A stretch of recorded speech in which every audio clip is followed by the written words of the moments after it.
Hello à vous, bienvenue dans cette nouvelle vidéo de Bizen presque live. On est en direct du lac Marion à Biarritz pour ceux qui connaissent, qui est un magnifique endroit à côté de la maison, un tant qu'à faire. Et on voulait vous parler aujourd'hui d'un sujet qui est de la visibilité et comment vous faites en fait si vous avez peur finalement de vous montrer ou si vous n'aimez pas forcément vous mettre en avant, comme c'est le cas de beaucoup de monde. Donc avant qu'on commence, qu'on rentre dans le vif du sujet, Claudia, tu veux te présenter rapidement? Donc Claudia Jaumet, société Acroweb, j'ai ma société de création de site internet d'un peu plus de 10 ans et mon objectif c'est de vous créer une visibilité sur le web avec aucune connaissance technique en vous mettant en place des outils que vous pouvez utiliser simplement et surtout qui vous rapportent des clients. Yes, et moi j'aide les gens comme Claudia ou autres qui ont une activité de service à finalement promouvoir leur activité, notamment en trouvant les bons mots juste qui vous ressemblent, qui reflètent qui vous êtes à 100% pour que vous puissiez traduire dans vos offres, dans votre business et que ça vous rapporte des clients régulièrement. Donc aujourd'hui on va parler de cette histoire de visibilité parce que c'est vraiment un challenge pour pas mal de gens, y compris nous au départ quand on s'est lancé. C'est-à-dire comment on fait finalement quand on n'aime pas forcément se mettre en avant, partager des choses sur notre intimité, etc. pour être quand même visible auprès de nos clients et du coup montrer un petit peu de quel bois on se chauffe, qui on est, sans forcément étaler toute sa vie. Alors déjà, ce que j'aimerais partager, c'est que derrière ça, derrière cette peur d'être visible, finalement il y a des peurs. Et j'en ai répertorié 4 principales. Je vais essayer de les retenir parce que je les avais notées. Mais en gros, la première peur, c'est la peur du jugement des autres. Ça, c'est on va dire, c'est assez universel. Et même, je dirais que pour les professionnels qui sont dans le domaine du bien-être et de l'accompagnement dans tout ce qui est côté humain, parfois sur des thématiques qui sont un petit peu jugées comme perchées par certaines personnes, comme l'énergétique, etc. Eh bien, la peur du jugement, elle va se focaliser même sur la famille. C'est-à-dire qu'est-ce que maman, tonton, tata, mon oncle lointain va penser de ce que je fais, ou même l'entourage professionnel précédent, les anciens collègues, mon ancien chef, etc. Si vous avez eu un poste à responsabilité, par exemple, vous exerciez une profession libérale et que vous aviez un certain statut, eh ben, parfois ça peut être compliqué de partager sa nouvelle activité qui est sur quelque chose où les gens ne vont pas prendre ça au sérieux. Par rapport à cette peur-là, j'aimerais juste partager que ça demande vraiment de se connecter justement à sa mission et vous allez forcément, en embrassant une nouvelle identité et un nouveau métier, vous allez forcément aussi changer un petit peu l'entourage. Ou du moins, ce qui va vraiment aider, et on va le voir après, c'est parler avec engouement de ce que vous faites avec passion. Et il y a un shift énergétique qui se passe et un shift au niveau de votre posture et de la façon dont vous communiquez qui font que même des gens qui ne sont pas forcément intéressés à la base par ces sujets-là vont apprécier, discuter avec vous, poser des questions de curiosité, etc. Et finalement, c'est en embrassant sa propre posture, en l'acceptant, qu'on arrive à lever cette peur. Bon, ça c'était la petite parenthèse. On va passer à la peur numéro 2, la peur de s'exposer. Parfois, on n'a pas forcément envie de dévoiler toute son intimité, tout ce qu'on fait. Et ça, c'est quelque chose que nous ont exprimé parfois certains clients, de dire, oui, mais moi, j'aime pas exposer toute ma vie en fait sur les réseaux, j'ai pas envie de partager tout ça. Alors, tu n'as pas besoin de partager tout ce que toute ta vie sur les réseaux. Ça, on laisse ça à certaines personnes qui veulent faire des vues, les influenceurs parfois, et des personnes qui veulent quelque part provoquer un buzz. Nous, on n'est pas là pour provoquer des buzz, on est là pour aider des gens qui vont être engagés auprès de nous et constituer une communauté, même si elle n'a pas besoin d'être des milliards de personnes. C'est des personnes qui vont être intéressées par la problématique que tu offres. Donc, tu ne vas pas livrer toute ta vie sur la table, tu vas le faire de manière, prendre des choses singulières finalement qui te concernent. Alors oui, tu vas parler un peu de toi, mais à travers le prisme de tes offres, de ta communication, des problématiques de tes clients, de ce sur quoi tu accompagnes, et tu vas pouvoir livrer des choses aussi qui résonnent avec ton audience, parce qu'on s'en fout de savoir certaines choses sur toi qui ne concernent pas forcément ce que vivent les gens en fait. Mais si tu livres un peu plus de toi humainement, en tout cas, tu vas créer cette connexion, mais tu n'as pas besoin de tout livrer, c'est un petit peu le message. Ouais, c'est ça aussi, parce qu'il faut aussi penser que si on parle que de travail et qu'on n'expose pas aussi un petit peu sa vie personnelle, ça va manquer un petit peu de côté d'émotion, de côté humain, etc. Ouais. Et c'est ça aussi qui est important sans non plus exposer toute sa vie de A à Z. Mais il faut aussi parler de soi pour faire passer le message. Ça, je pense aussi que c'est important. Ouais, exactement. Et la troisième peur qu'on voit souvent, c'est le syndrome de l'imposteur. Donc celui-là, on ne va pas l'exposer vraiment en long et en large et en travers dans cette vidéo parce que ça fera certainement l'objet d'une autre. Mais ça, c'est quelque chose qui est assez normal quand tu es dans les premières années ou quand tu démarres, d'avoir ce syndrome-là. Et on va dire que c'est normal quand tu fais quelque chose de nouveau. Il y a des peurs qui se réveillent par rapport à ça. Et souvent, d'ailleurs, les gens, ils vont continuer à se former sur leur cœur de métier parce qu'ils ont ce syndrome-là en disant j'en sais pas assez, j'ai pas assez d'outils, j'ai pas assez de ceci, j'ai pas assez de cela. Alors qu'en fait, on va dire que les choses se calent naturellement au niveau de ce syndrome quand tu commences à passer à l'action sur les choses qui sont importantes pour toi en ciblant ton message justement. C'est un petit peu ce qu'on va voir aujourd'hui. La quatrième peur qu'on voit souvent, c'est la peur de passer pour quelqu'un qu'on n'est pas. C'est-à-dire, si tu n'es pas quelqu'un dans l'âme de commercial ou quelqu'un qui est un vendeur dans l'âme, le fait de commencer à être visible et à échanger avec des gens et à vendre tes services, eh ben, tu vas avoir l'impression d'être dans une posture justement d'une personne que tu n'es pas, de prendre une casquette ou un rôle qui ne te convient pas. Et c'est normal d'avoir ce sentiment-là. Maintenant, comment on contourne ça? On va parler aujourd'hui de quelque chose de super important, qui est finalement de montrer des choses sur toi de manière très ciblée, qui vont faire que tu vas finalement chasser toutes ces peurs. Donc, est-ce que tu es intéressé par ça? Oui, moi ça m'intéresse. Ok. D'ailleurs, si vous avez des questions, même si on est en replay, vous pouvez les mettre sous la vidéo et on vous répondra avec plaisir. Donc la première chose à comprendre, c'est que la visibilité, c'est pas une question d'être partout et de multiplier le nombre de vues. Certes, on a envie d'avoir une audience, certes, on a envie d'être visible auprès du plus grand nombre, mais pas de n'importe quel plus grand nombre. Et donc, le but à travers la visibilité, finalement, c'est de montrer qui tu es, sur quoi tu peux accompagner, sur quelles sont les problématiques de tes clients que tu vas pouvoir solutionner et de montrer ton approche en fait et de pouvoir les aider. Donc, c'est vraiment de cibler beaucoup plus ton message et ça, en fait, c'est à la fois niché, mais c'est surtout une question de positionnement. C'est ce qu'on appelle le positionnement marketing. Donc, c'est quoi le positionnement? Finalement, c'est que les gens aient une clarté limpide dès qu'ils ont un point de contact avec toi sur qui tu es, ce que tu fais et en quoi ça peut les aider. Voilà, c'est hyper simple. Alors, plus concrètement, le positionnement, c'est quoi? C'est, par exemple, au lieu de mettre un panneau, un écriteau, quand tu n'as pas de positionnement, en fait, tu vas mettre un écriteau, un panneau, comment on dit, une enseigne ou un... je vais y arriver, ou un petit panneau devant ton cabinet par exemple ou devant ton bureau, et c'est comme s'il y avait écrit professionnel du bien-être, tu vois. Donc ça, honnêtement, personne ne va s'arrêter parce qu'on ne sait pas vraiment ce que tu fais. Par contre, si tu marques que tu aides les femmes qui sont épuisées à la suite d'un burn-out à retrouver de l'énergie et de la clarté, tu vois, tout de suite, ça va être beaucoup plus concret et ça va cibler les choses et ça va permettre à la personne de savoir que oui, ça la concerne et qu'elle peut pousser la porte de ton cabinet. Donc, le positionnement, c'est comme ces informations écrites sur ton cabinet ou sur ton enseigne et ça fait une différence dans les personnes qui vont venir à toi. Si tu n'as pas de positionnement, personne ne s'arrête, tout simplement. Donc c'est super important de se positionner avec clarté, avec différenciation. Et donc la visibilité, comment elle s'interfère là-dedans ou comment elle s'intègre, c'est que la visibilité, en fait, c'est juste un moyen de présenter ta carte d'identité aux bonnes personnes. D'accord? Donc c'est ça qu'on va faire à travers les actions que tu vas faire pour avoir plus de visibilité. Tu vois, c'est comme si tu étais sur un marché et tu vendais des choses. Donc si tu cries à tout le monde achetez mes produits, achetez mes produits. Tu fais vachement bien. Tu me vois là derrière mon stand. C'est ça. Est-ce qu'il y a du monde qui va s'arrêter? Non. Peut-être par curiosité des gens. Oui, si voilà. tu gueules un peu fort, peut-être.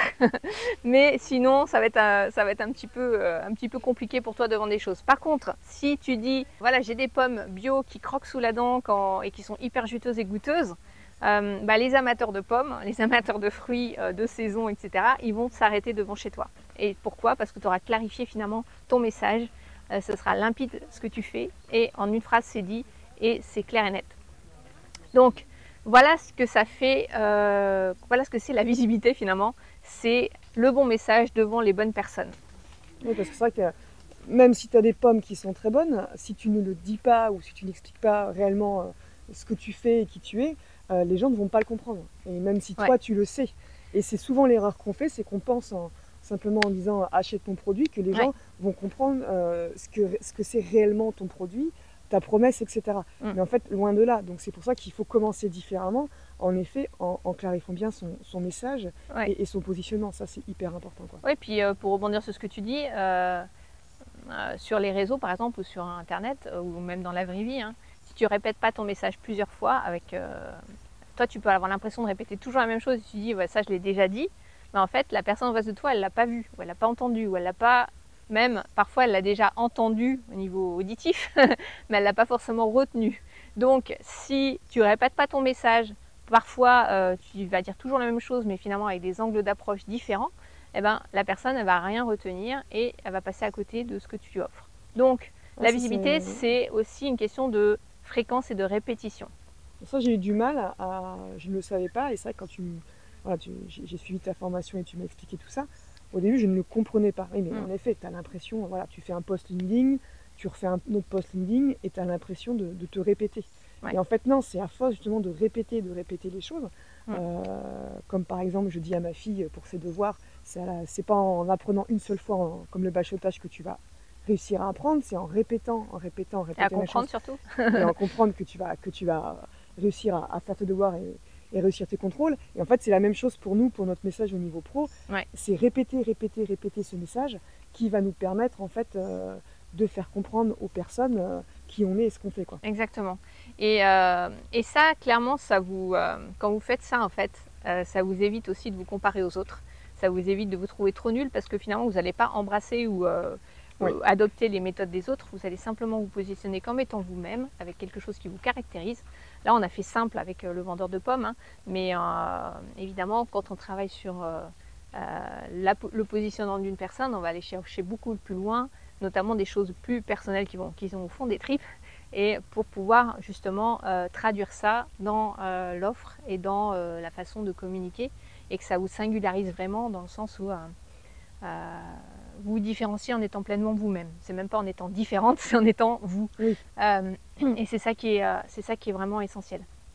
Et pour vous donner une idée de comment ça peut se traduire en fait, j'aimerais bien qu'on parle de ton cas, Claudia. Ah, ok, tu n'es pas professionnelle du bien-être, mais comme on a fait ce travail et que tu as refait ton site internet, moi j'ai un petit peu le avant-après de ton site avant et le site après. Donc moi si tu vas me dire si j'ai bon ou j'ai faux. Vas-y. Quand j'ai découvert Claudia, donc on s'est rencontrés autour d'un café au Café de la Baleine à Biarritz, d'un thé plutôt, parce que toi tu ne bois pas de café. Je bois pas de café. Et à l'époque, donc, ce qui m'avait plu dans ton approche, c'est ton côté justement où tu étais un petit peu différente de des webmasters que j'avais rencontrés jusqu'à présent, qui souvent, alors c'est un peu stéréotypé peut-être, hein, mais moi, les webmasters que j'avais rencontrés avant de te rencontrer, c'était des personnes qui étaient beaucoup dans leur truc technique et souvent ils étaient un petit peu fermés sur tout ce qui était ouverture à d'autres outils que ce qu'ils utilisaient. Ils faisaient leur boulot très bien, hein, ça, aucun problème, mais ils expliquaient pas forcément. C'est comme si vous voulez un petit peu, il y avait ce côté où je veux aussi garder mon terrain de jeu et ma chasse gardée, et pas trop expliquer ce que je fais, rentrer dans les détails, parce que tu peux pas comprendre, c'est trop technique. Donc il y avait ce côté-là. Tu peux pas comprendre parce que c'est trop technique, ouais, voilà. Ça résume. Il y avait ça, et puis il y avait le côté aussi où ouais, il y avait une forme de retenue, comme si il y avait une retenue de ne pas être assez généreux finalement sur les infos et pas être très pédagogue non plus. Et après, c'est aussi la vision qu'ont mes clients, hein, ouais. Le web, l'informatique encore plus, mais le web est un monde à part et en plus il y a tellement d'outils, de possibilités qu'on ne sait pas forcément à qui s'adresser, et on a vraiment l'idée de cette personne qui est derrière son ordinateur et qui est un peu geek, qui fait signer le devis et qui va pas plus loin, quoi. Ouais. Et donc quand j'ai rencontré Claudia, qu'est-ce qui s'est passé? C'est que j'ai trouvé qu'elle avait un côté très humain et un côté où voilà, tu t'intéressais à plein de choses, tu étais ouverte à plein de choses, et je t'ai même parlé d'un outil que la plupart des webmasters détestent, qui est un outil qu'on utilise pour créer notamment ce qui nous permet en fait les plateformes pour pouvoir être en contact avec nos clients par email. Et toi, tout de suite, tu m'as dit « Ah ouais, je connais, j'utilise, etc. » Et tu n'étais pas du tout fermé à ça, ce qui était quand même assez surprenant pour moi, parce que généralement, les webmasters, ils ne jurent que par WordPress et par leurs outils, et ils n'aiment pas trop changer, parler d'autres choses. Il y avait ça, et voilà, il y avait ce côté très humain. Et donc après, je suis allée voir ton site, où je ne sais plus si j'ai fait dans un sens ou dans l'autre, mais je pense que je t'ai d'abord contacté. Et quand j'ai vu ton site, après, je me suis dit, bah, c'est bizarre parce que le site de Claudia, il correspond pas du tout à la personne que j'ai vue en fait. Donc, la personne que j'ai vue, elle est très humaine, très voilà, dans l'empathie, dans la discussion et tout. Et le site, c'est, il n'était pas froid, mais il est avec des icônes. Il n'y a pas de photos de Claudia ou très peu. Il n'y a pas d'histoire, il n'y a rien. Il n'y en avait pas à l'époque. Il n'y en avait pas à l'époque, hein, le premier site. Et donc c'était pro, il n'y a pas de souci. Mais c'était un site comme on pouvait en voir chez un autre webmaster et il n'y avait rien qui distinguait Claudia des autres. C'était le site d'un webmaster ou d'une agence web lambda en fait. Voilà. Et donc c'est le truc carré où tu n'as rien à dire, hein, mais justement tu n'as rien à dire. Et du coup, il n'y avait pas du tout de positionnement et de message et de visibilité. C'était vraiment en effet un site où voilà, où mes prestations, voilà, site internet, référencement, enfin le truc lambda que vous retrouvez sur tout webmaster ou agence web, quoi. Ouais. Et donc, on a fait un travail ensemble. Bon, fil en aiguille, on a commencé à travailler ensemble. On a mis en place une offre ensemble qui s'appelle Business Zen, qui est destinée aux professionnels du bien-être, aux coachs, aux thérapeutes. Et Claudia a suivi cet accompagnement aussi. Et donc, du coup, aujourd'hui, son site internet, il correspond. Enfin, quand je regarde, c'est toi. C'est-à-dire, ça parle de toi. Il y a ton histoire, il y a qui tu es, il y a ce que tu aimes, il y a la façon dont tu interagis avec les clients. Les offres sont hyper claires. Voilà. C'est Claudia, quoi. Voilà. Et quand on arrive à voir, alors là c'est sur un site internet, mais c'est la même chose sur les réseaux en fait. La plupart des gens ils copient-collent ce qu'ils voient ailleurs et ça leur ressemble pas. Peut-être que toi tu te sens dans cette position où tu as l'impression de ne pas vraiment traduire dans ce que tu dis qui tu es vraiment au fond. Et c'est qui tu es vraiment au fond qui fait la différence avec ton petit copain ou ta petite copine hypnothérapeute, sophrologue, coach. C'est ok, il y a les outils, ok, il y a les pratiques que tu as, mais il y a d'autres personnes qui font la même chose que toi. Et si une personne doit choisir à compétence égale, comment tu peux l'aider, et même à travers ton message, sur ton positionnement, et ça va complètement changer si toi tu es beaucoup plus.